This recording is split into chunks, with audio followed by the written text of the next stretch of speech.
கர்த்தருக்கு ஸ்தோத்திரம். இந்த நாளுக்கான தேவ வார்த்தை நியாயாதிபதி புஸ்தகம் 6ஆம் அதிகாரம் 12வது வசனம்.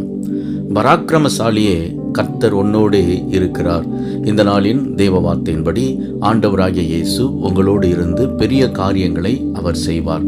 ஆண்டவர் இஸ்ரவேல் ஜனங்களை விடுதலை செய்யும்படி கிதியோனை தெரிந்தெடுத்து கிதியோன் மூலமாய் 300 பேரை கொண்டு மீதியானவர்களை முறியடித்து மாபெரும் வெற்றியை சுதந்தரிக்கும்படி கர்த்தர் பெரிய காரியங்களை, அற்புதங்களை கிதியோன் மூலமாய் செய்து இஸ்ரவேல் ஜனங்களுக்கு விடுதலையை ஆண்டவர் தந்தார்.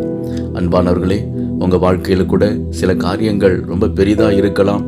இது எப்படியாய் முடியும், இந்த காரியம் என்னால் முடியாது அப்படின்ட்டு நீங்கள் நினைத்து கொண்டு இருக்கலாம். ஆண்டவர் உங்களோடு இருக்கிறார். அவர் உங்களை கொண்டு அவர் பெரிய காரியங்களை செய்ய வல்லவராய் இருக்கிறார். முடியாது என்று நினைத்ததை ஆண்டவர் சகலத்தையும் சமாதானத்தின் பாதையிலே அவர் முடிய பண்ணுவார். விசுவாசியுங்கள், மகிழ்ந்து களி கூறுங்கள். இயேசு உங்களை ஆசீர்வதிக்கிறார். ஆமேன்.